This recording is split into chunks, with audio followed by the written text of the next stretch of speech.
Olá, hoje é terça, 1º de outubro de 2019. As notícias de interesse do trabalhador, dos movimentos sociais e pela democracia estão aqui no seu jornal.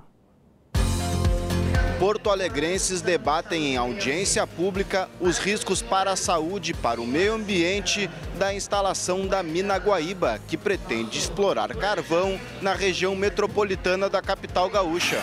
As ONGs, organizações não governamentais, são fundamentais para a luta, defesa e manutenção da democracia. A Comissão de Direitos Humanos da Câmara dos Deputados reúne representantes da Igreja Católica e dos povos indígenas e tradicionais. O objetivo é construir um documento que será encaminhado para o Sínodo da Amazônia, encontro que começa no próximo dia 6 em Roma. Quem produz conhecimento e para quê? Encontro na Baixada Fluminense discute as diversas formas de produção de saber.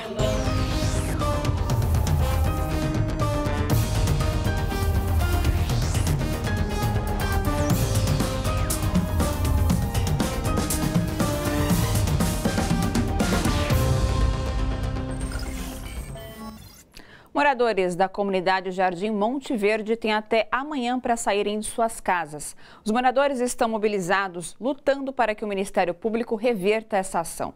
Eles afirmam que, caso a integração de posse seja executada, mais de 100 crianças em idade escolar serão prejudicadas, perdendo o ano letivo. A reportagem é de Pedro Ribeiro. Tristeza, incerteza e indignação tomaram conta da comunidade Monte Verde na manhã desta terça-feira. Localizada entre torres de alta voltagem, na zona sul de São Paulo, a ocupação de 11 anos abriga cerca de 400 famílias. Crianças e adolescentes são a maioria.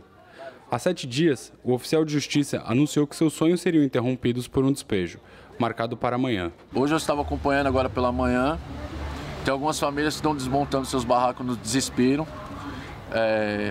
que tem muitas famílias que ainda não sabem nem para onde vão, não tem para onde ir, na verdade. Eles não têm para onde ir. Tem famílias aqui que a hora que sair daqui não vai ter um teto para poder dormir à noite.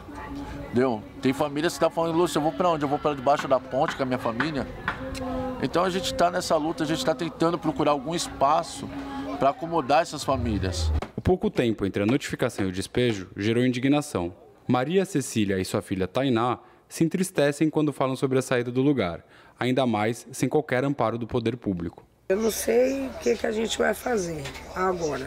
Eu tô tão triste, eu não tô dormindo, eu não tô comendo direito, correndo para lá, correndo para cá. Com a casa de alvenaria pronta, Maria de Fátima e sua filha Joyce também não sabem para onde vão. Não bastasse a incerteza, Joyce teme perder o ano escolar, enquanto sua mãe busca uma casa nova. Longe, a gente não pode ir para longe por causa da escola das meninas. Tem uma filha que estuda à noite, que tem 18 anos, e ela é de 15. Então, se a gente for para longe, fica bem difícil. É difícil, né? Pra achar outra vaga vai demorar. Que nem, quando eu vim pra cá, demorou. Eu entrei no meio do primeiro bimestre, perdi muita coisa. Então é difícil achar vaga. Desesperado, o líder comunitário Lúcio Maciel faz um apelo ao poder público e pede que a prefeitura não abandone as crianças e os adolescentes da região. A gente tentou ir perante o Ministério Público, tentamos ir na Defensoria, tentamos até chegar ao prefeito. Mais um relato que a gente conseguiu, o prefeito não se comove com essa realidade. O prefeito ele não dá um apoio para a gente nisso daí. Então a única coisa que a gente pede, pessoal, vamos tentar pelo menos prorrogar o prazo para essas famílias. As crianças estão perdendo seu ano letivo. Aí amanhã ou depois vocês vêm com esse estatuto e falam que a culpa é do pai e da mãe. Mas vocês não olham que vocês, do poder público, vocês da empresa, da CETESB, estão ofendendo o Estatuto da Criança e do Adolescente. Vocês estão obrigando os pais a retirar as suas crianças da escola. A Companhia de Transmissão de Energia Elétrica Paulista, CTEEP, informa que o mandado de reintegração de posse foi expedido em 19 de agosto último pela Vara da Fazenda Pública de São Paulo. Segundo a empresa, foram disponibilizados aos moradores transporte de bens e pertences em um raio de até 50 quilômetros e um galpão para armazenamento que poderá ser usado por até 30 dias. O Ministério Público de São Paulo apresentou denúncia formal à Justiça contra engenheiros da Prefeitura e coordenadores de um movimento de moradia como resultado da investigação que apura as responsabilidades pelo incêndio e pelo desabamento do prédio Wilton Paes de Almeida, no Largo do Paissandu, centro da capital. Os engenheiros da prefeitura, que não tiveram os nomes divulgados, são acusados de deixar de interditar o prédio, o que deviam ter feito graças a anomalias que colocavam em risco a estabilidade do edifício. Também foram indiciados Nireudes de Jesus Oliveira, Hamilton Coelho Rezende e Ananias Pereira dos Santos, do Movimento de Luta Social por Moradia.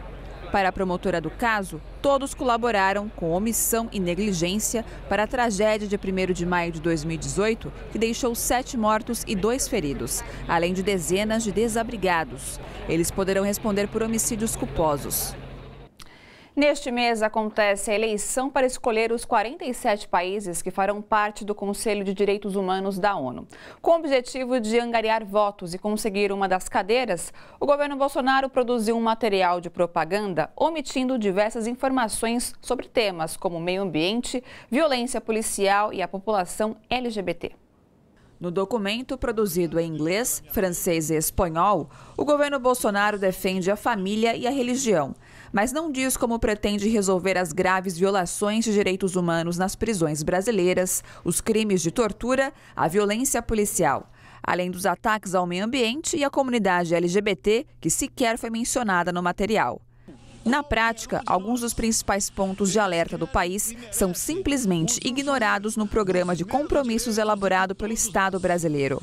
Para conseguir renovar seu mandato no Conselho de Direitos Humanos da ONU, o Brasil precisa de 97 dos 194 votos da Assembleia Geral das Nações Unidas.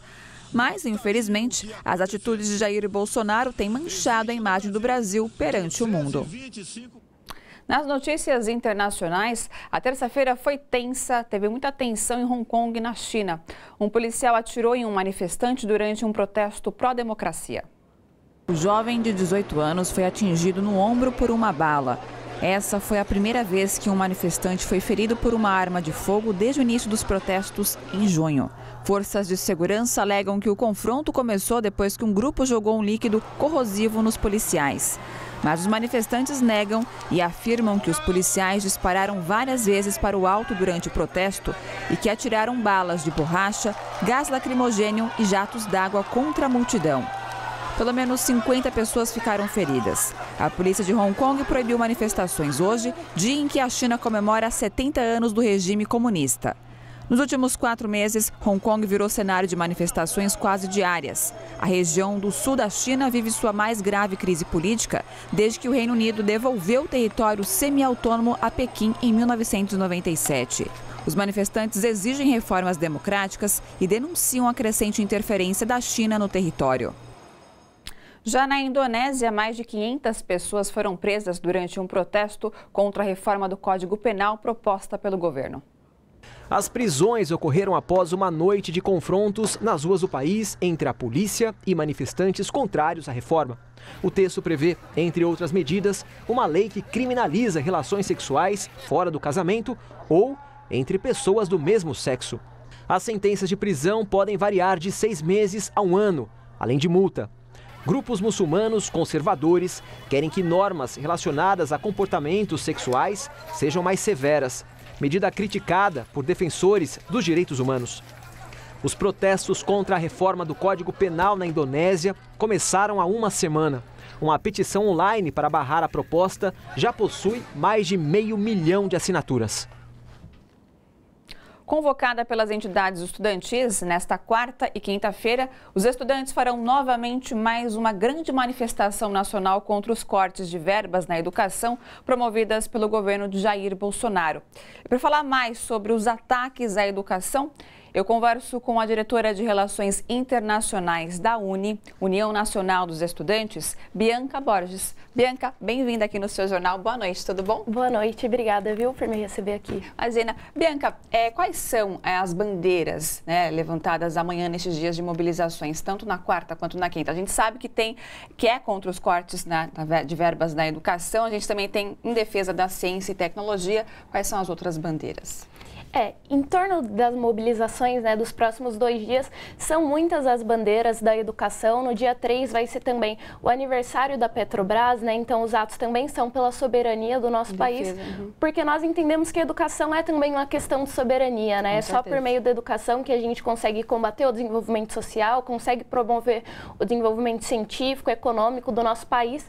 Então as nossas outras bandeiras de luta, né, que possibilitam tudo isso, esse projeto de país que a gente defende, o descontingenciamento das bolsas da CAPES e da CNPq, o investimento na pesquisa científica, os investimentos em assistência estudantil e uma outra pauta muito importante para nós nesse momento também é a autonomia universitária, né? As intervenções na nomeação. Muita censura, né, Bianca? Sim, para além de existir muita censura no ensino e na pesquisa nas universidades hoje, as intervenções do governo nas indicações dos reitores também é uma coisa que muito preocupa por desrespeitar as eleições que acontecem na comunidade universitária, né? Então, nós temos visto que sucessivamente têm sido indicados reitores que não foram os mais votados nessas consultas realizadas pela votação entre estudantes, funcionários e professores. Então, a autonomia universitária também é uma coisa que a gente defende e que é uma das principais reivindicações nesses dias de greve. Agora, Bianca, nós vemos que vocês já efetuaram vários tipos de mobilizações, né? Tivemos aí grandes números de participações de estudantes,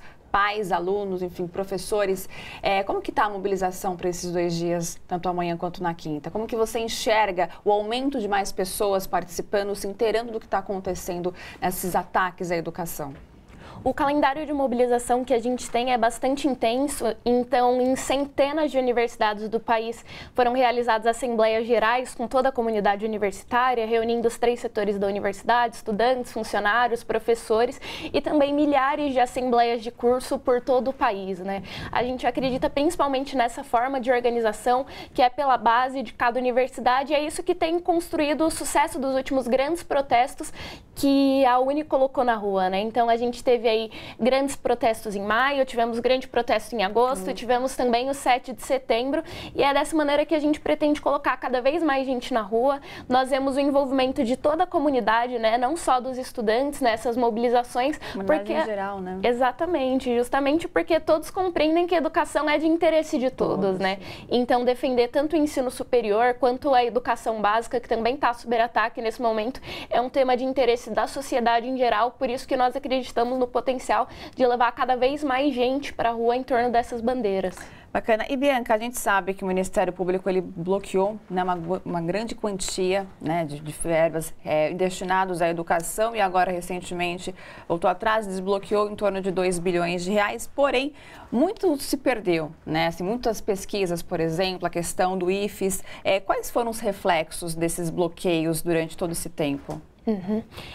Esse bloqueio orçamentário, né, que chegou a atingir 30% das verbas discricionárias de algumas universidades, teve um impacto gigantesco. Então, desde que ele aconteceu, há pouco mais de 3 meses, diversas universidades tiveram que interromper suas atividades por algum tempo, né? As universidades agora sofrem cortes de água, sofrem cortes de luz e não conseguem manter os seus serviços mais básicos, para além da interrupção de milhares de pesquisas devido aos cortes de bolsa, devido aos cortes de financiamento para que essa pesquisa científica fosse realizada. Então, isso aí teve um impacto muito grande e também teve um impacto muito grande sobre a vida dos estudantes, né? Porque quando a gente está falando sobre esses cortes, quando a gente está falando das bolsas de pesquisa na universidade, também são afetados os estudantes que utilizam essas bolsas como uma forma de permanência estudantil, né? A gente tem uma carência muito grande em políticas de permanência nas universidades hoje, de maneira geral.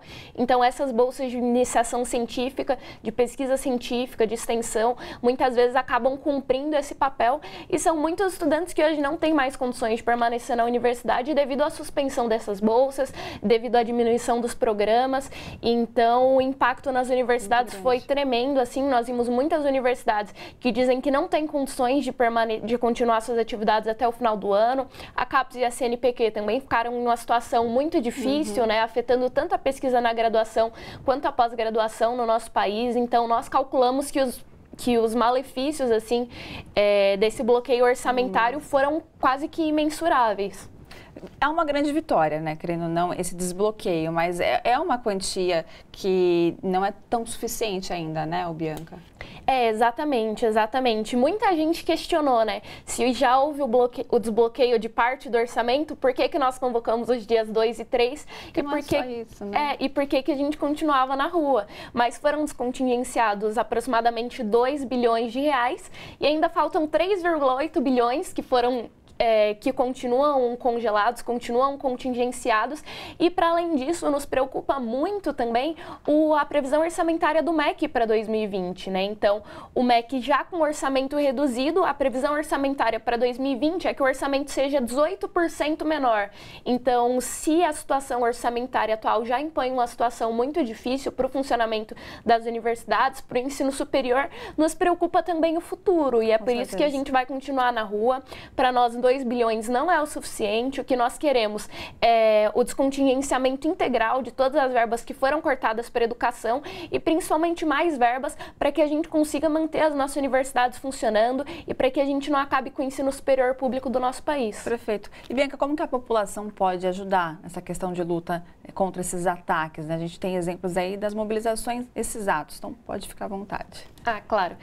Isso é uma questão bastante importante. Nós, estudantes, temos também tentado dialogar com a população, falando sobre o papel da universidade pública, né? Então, iniciativa que se tornou comum e que nós vamos fazer nas suas amanhã, por exemplo, é fazer a exposição de pesquisa científica na rua, expor banner de trabalho, falar sobre a universidade, fazer panfletagens, conscientizando a população, que também é uma importante aliada nessa luta. Então, acho que a melhor maneira da população em geral contribuir é conseguir apoiar as nossas mobilizações, conseguir se fazer presente nos atos e principalmente fazer esse diálogo com todos sobre a importância da defesa da educação. Perfeito, Bianca. Obrigada, pela sua participação. Parabéns pelo trabalho e boa sorte, tanto amanhã quanto na quinta-feira. Muito obrigada. E veja agora como fica o tempo nesta quarta em São Paulo e outras cidades. Sol forte e tempo seco durante toda a quarta-feira em São Paulo. Máxima de 33 graus e mínima de 18. Não chove. Umidade relativa do ar em média de 70%. Índice ultravioleta muito alto. Mesma situação em São Bernardo do Campo. Predomínio de sol e céu claro durante todo o dia, sem previsão de pancadas de chuva. Máxima de 33 e mínima de 18 graus. Já em Mogi das Cruzes, temperatura elevada e sol forte com aumento de nuvens à tarde, sem chuva, máxima de 31 graus e mínima de 16. Em Brasília, céu claro e tempo seco com temperatura elevada, sem previsão de pancadas de chuva, máxima de 31 e mínima de 19 graus. Lula livre, sindicatos fortes, direitos, soberania e democracia. Esse é o tema que será discutido no 13º Congresso da CUT. Já já a gente fala desse assunto.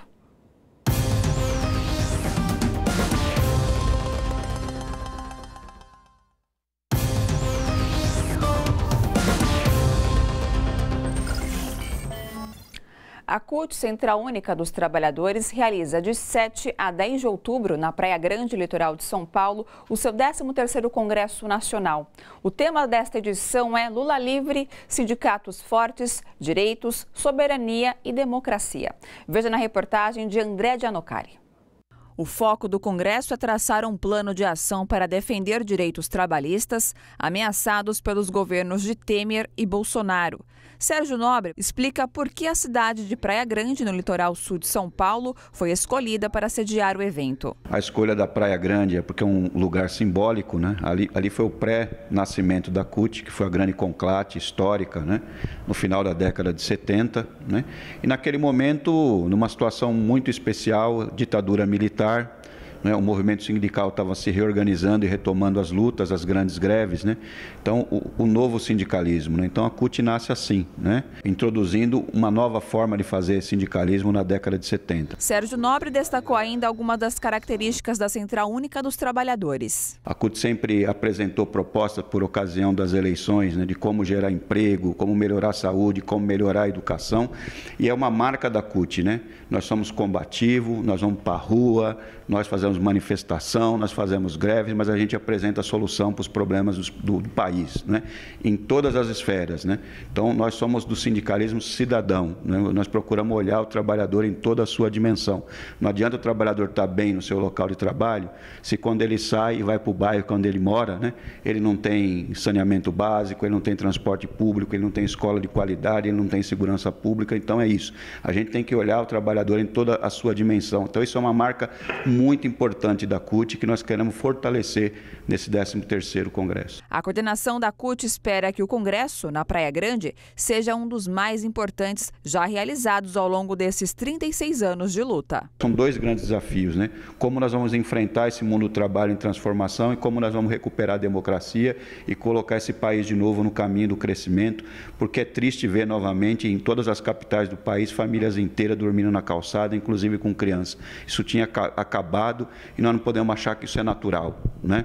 Então, nós precisamos sair desse Congresso com propostas concretas nesses 3 temas: democracia, desenvolvimento e a proteção dos trabalhadores. Para a especialista em direito do trabalho, Maria Vegi, os sindicatos devem se preparar para combater os retrocessos do governo Bolsonaro. A realidade do trabalho hoje no Brasil ela é muito diferente, né, de alguns anos atrás, até mesmo quando foi criada a CLT. Então, a gente tem que olhar para frente, né? Tem que olhar e tentar enxergar esse universo hoje dos trabalhadores, que é muito diferente do que quando foi criada a CLT. Né? Então, me parece que o movimento sindical tem que ter uma proposta, de fato, inclusive de reforma da própria legislação trabalhista, né, para acolher todos esses trabalhadores.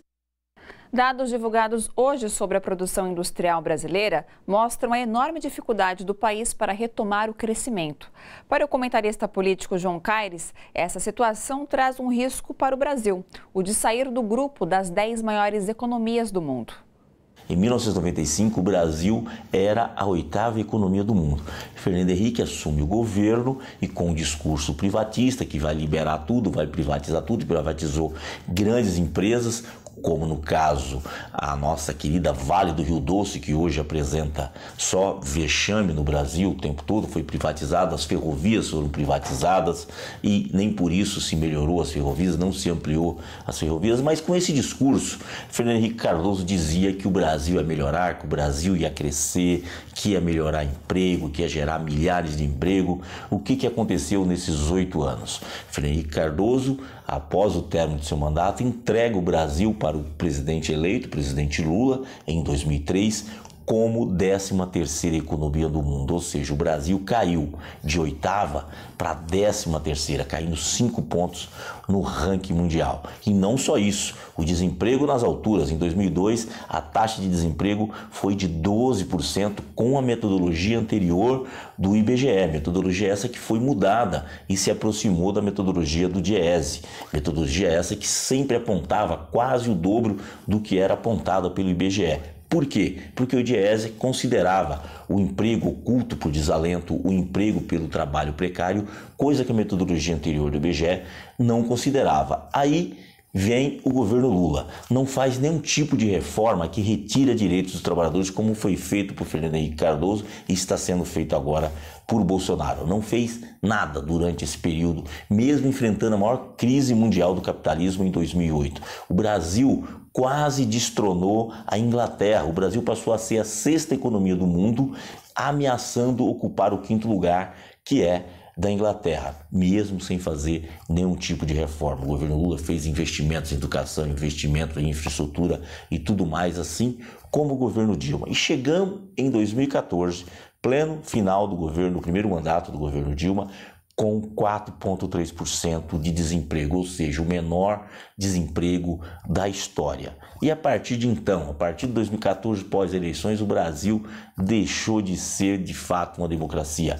Começaram os golpes, iniciado por Aécio Neves, que não aceitou o resultado da eleição e disse que ia fazer uma oposição ferrenha, como fizeram.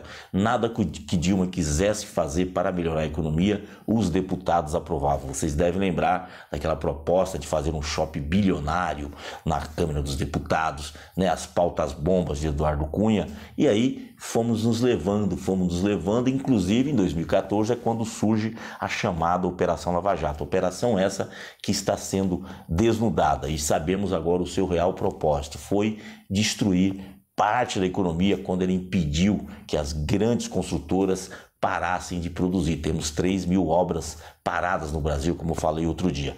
Então, isso está acontecendo. O Brasil está recuando, a economia brasileira está perdendo fôlego e corremos sérios riscos de sair da 10ª economia do mundo. O Brasil, que já chegou a ser a 6ª no governo Lula e Dilma, está caindo e vai cair fora, segundo especialistas e economistas do seleto grupo das 10 maiores economias do mundo. O que isso representa? Representa menos emprego, menos condições de trabalho, menos saúde, menos bem-estar social para a população brasileira. Realmente, a dupla Bolsonaro-Paulo Guedes é um desastre para o Brasil.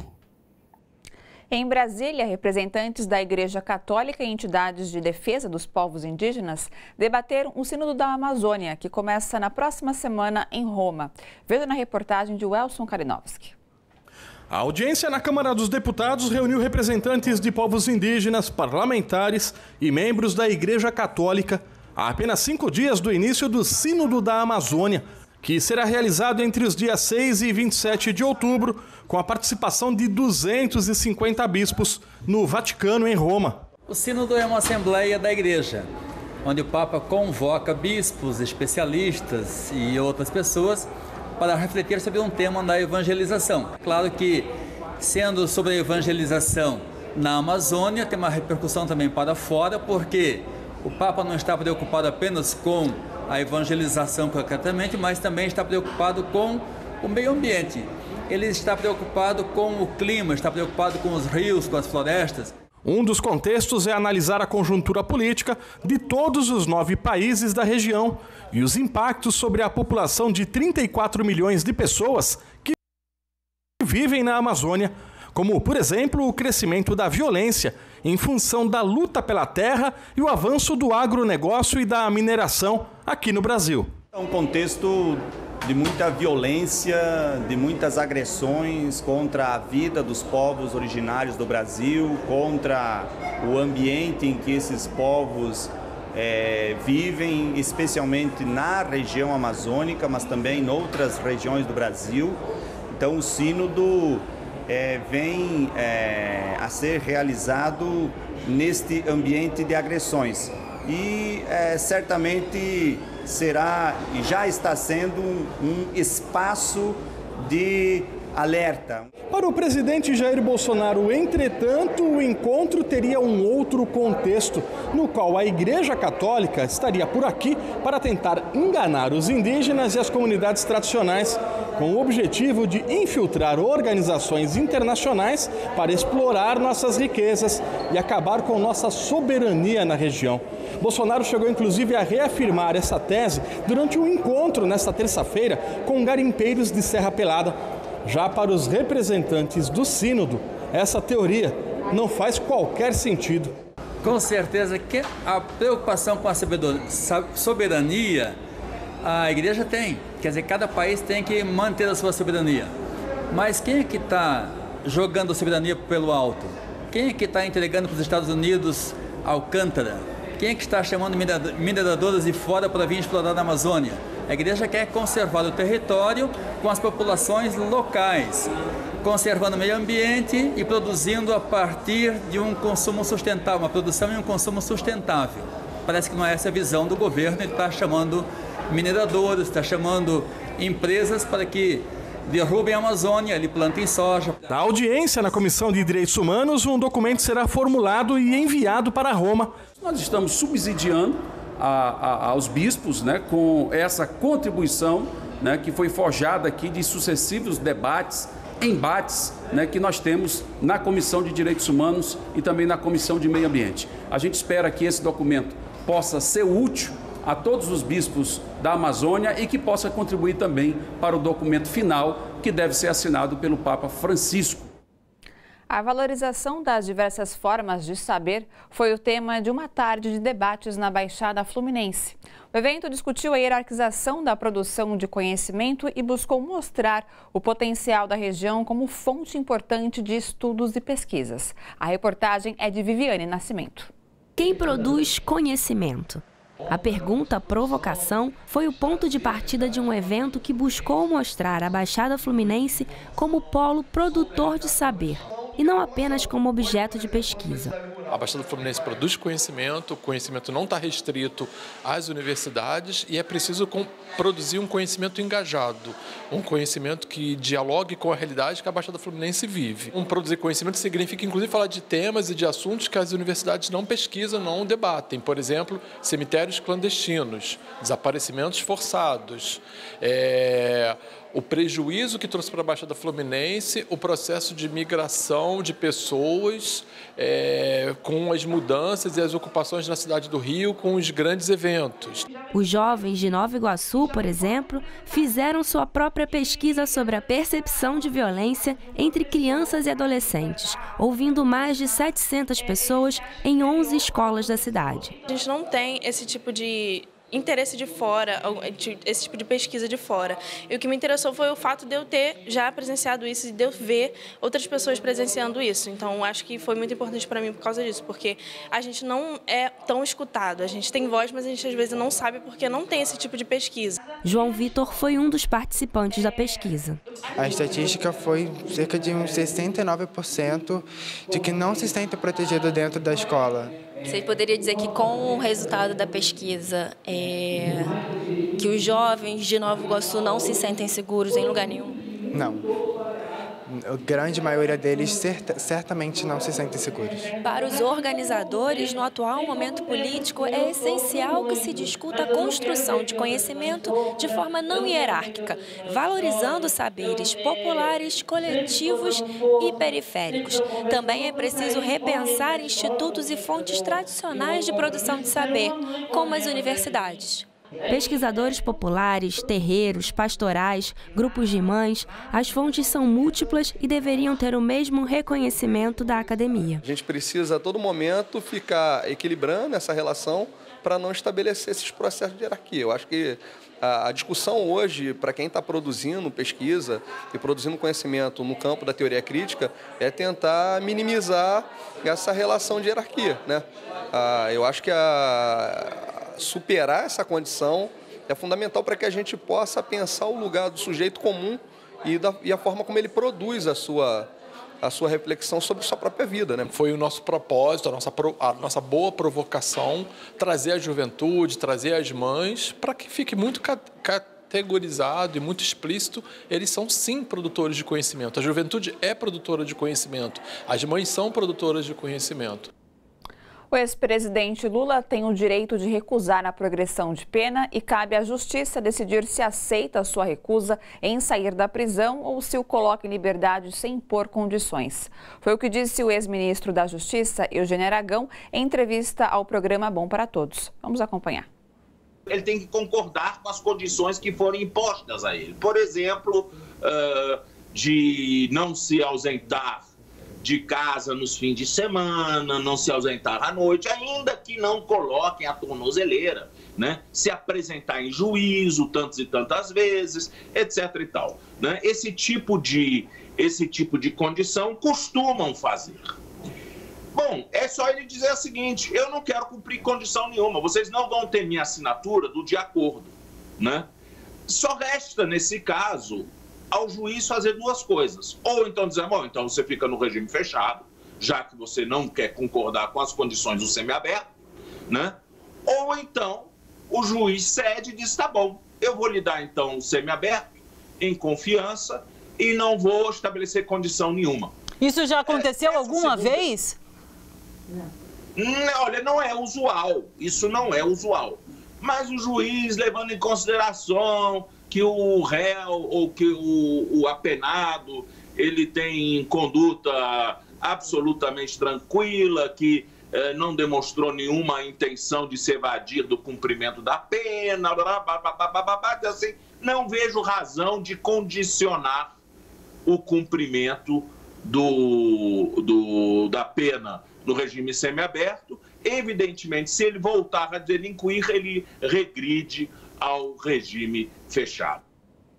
Qual o papel das organizações da sociedade civil na defesa da democracia brasileira? Esse foi o tema de um seminário hoje em São Paulo que a gente mostra depois do intervalo. É já já.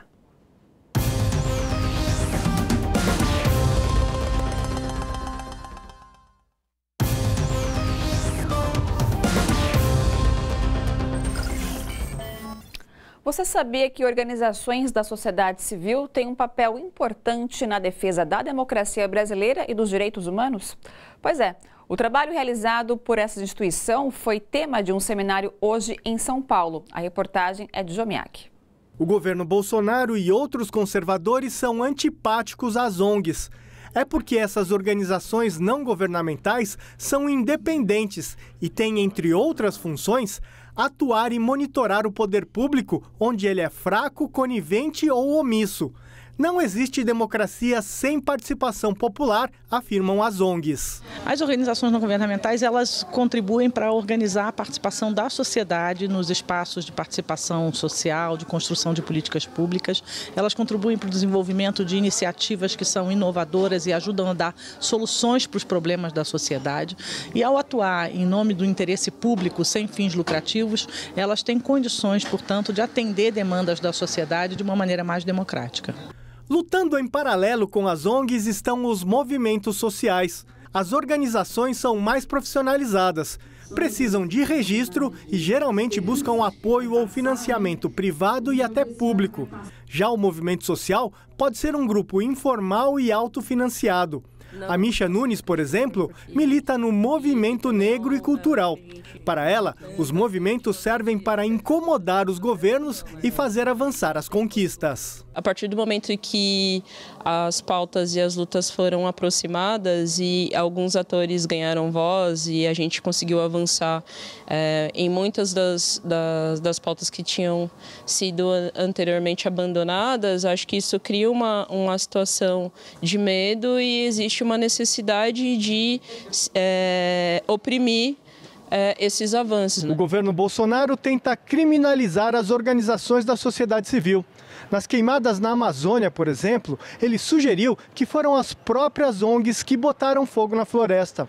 A tentativa de criminalizar as organizações é típica de governos autoritários, afirmam as ONGs. A gente está vendo que tudo que está associado à participação democrática está sendo muito criminalizado. E, evidentemente, até as coisas absurdas, como o Bolsonaro atribuir as queimadas na Amazônia à ação de ONGs que estariam pondo fogo na floresta, revela o temor que os governos autoritários têm em relação à organização social, seja movimentos sociais, seja ONGs. Quando o presidente se refere às organizações não governamentais como tudo aquilo que tem de ruim, como aquelas responsáveis pelos problemas da nação, é uma criminalização direta, caluniosa e sem fundamento.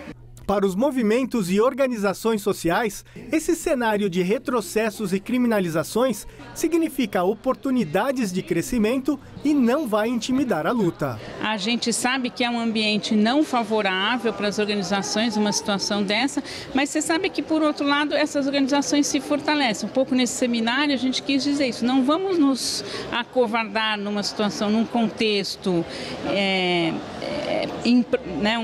um contexto adverso. Fazer 25 anos num contexto adverso é hora de você se reafirmar mais ainda. Centenas de pessoas lotaram o auditório da Assembleia Legislativa do Rio Grande do Sul para debater os impactos do projeto da mina Guaíba, que pode afetar drasticamente a vida de milhões de gaúchos. A mineradora Copelme pretende instalar a mina de carvão a céu aberto a menos de 15 quilômetros de Porto Alegre. A reportagem é de Guilherme Oliveira. Um clima tenso marcou a audiência pública na noite de ontem.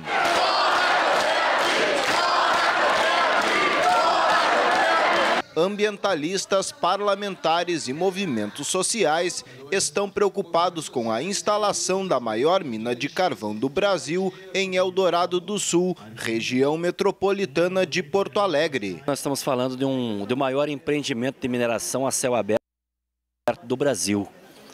E estamos falando desse mega empreendimento a linhas retas 15 quilômetros da nossa capital. 2 quilômetros do Parque do Delta do Jacuí, que é o rio mais importante, eu acho, do Rio Grande do Sul, em se tratando de abastecimento de água, porque é essa fonte de água potável que abastece toda a região metropolitana e nossa Porto Alegre. O povo de Porto Alegre quer saber quais os riscos que tem para a saúde humana, para o meio ambiente, um empreendimento como esse. Outras formas de energia sustentáveis e renováveis, como é a questão eólica e a questão da energia fotovoltaica, também trazem desenvolvimento econômico, geram uma mão de obra qualificada e uma produção econômica, não só social, e que não precisa desenterrar elementos que estão embaixo do solo para poluir a atmosfera. Então o convite é isso, porque em pleno 2020, né, usar as mesmas tecnologias que a Europa utilizou também, mas há 150 anos atrás. O caso ganhou a atenção do Ministério Público Estadual, que entrou com uma ação contra a liberação da licença ambiental para a instalação da mina Guaíba. O órgão questiona os impactos sociais, econômicos e ambientais do projeto. Até agora nós não fomos ouvidos e nem fomos citados nos estudos. A gente não tem voz nessas audiências, então... Mas nós estamos aqui presentes para trazer essas preocupações. Existem aldeias bem muito perto desse projeto, né? Mas eles não falam, né? Eles sempre dizem que o empreendimento, como eles chamam, né, está chegando e que as famílias serão atendidas, não serão prejudicadas, né? Essa é a fala que a gente tem. Mas a todo momento, em várias audiências públicas, a gente perguntou o que vai acontecer com as famílias, né, para onde vão, quando isso vai se dar, de que maneira. A resposta é sempre muito evasiva, muito pouco clara, a resposta não vem. A Vale pretende aumentar a exploração mineradora em uma pequena comunidade em Minas Gerais. A comunidade é contra e promete resistir. A reportagem é de André Vieira e Sebastião Soto, da Telesur. Esta é a Serra do Caraça, um paraíso natural localizado em Catas Altas, Minas Gerais, com 5.000 habitantes. Rica em cascatas, a serra abriga nascentes de rios que abastecem a população e atraem turistas. A região foi colonizada durante o século XVIII com o descobrimento do ouro. O ouro acabou, mas as mineradoras hoje exploram o ferro. Uma das minas em funcionamento é a São Luís, localizada a menos de 1 quilômetro do Morro da Água Quente, pequena comunidade que vive de perto os impactos da mineração. Aqui as pessoas têm muito índice de asma, né? A saúde é precária, assim. Isso vem do reflexo também da mineradora. As crianças tudo faz uso de bombinha, e já morreram muitas pessoas com câncer, e a gente entende que isso tem a ver com a falta de tratamento de água também, né? A mineradora Vale, dona da mina, é responsável pelos 2 maiores crimes ambientais do Brasil quando se romperam 2 represas, a de Mariana em 2015 e a de Brumadinho em fevereiro deste ano. Agora a Vale busca licença para reativar outras 2 minas nessa região, desativadas há 20 anos. Com essa reativação dessas 2 minas, que está muito próxima à comunidade, eu acho que o que eles querem mesmo é talvez um projeto de reassentar essa galera, que é uma galera que tem poucos habitantes, são 1.000 habitantes, então para eles é isso, é tomar nosso espaço, então a gente juntar a galera que ama esse lugar e bater de frente, que é isso que a gente vai conseguir. Especialistas e movimentos sociais afirmam que a intensificação da mineração, além de aumentar os problemas de saúde das populações próximas, também prejudicará as bacias dos rios Doce e São Francisco, responsáveis pelo abastecimento de água de 70% de Belo Horizonte e 50% da região metropolitana, que juntas reúnem mais de 6 milhões de pessoas. Mineração aqui não, mais Vale aqui não, nós não podemos morrer aqui porque a Vale simplesmente é especialista em matar. A Vale é especialista, na verdade, em enterrar vivo, porque ela enterrou vivo em Bento Rodrigues, ela enterrou vivos em Brumadinho, mas nós não queremos morrer aqui por causa da Vale. A comunidade local, em conjunto com o Movimento pela Soberania Popular na Mineração, promete resistir e impedir que o Conselho Ambiental da cidade emita licença para o aumento da exploração mineira. O seu jornal termina aqui. Até o próximo. E a luta por direitos humanos e democracia continua.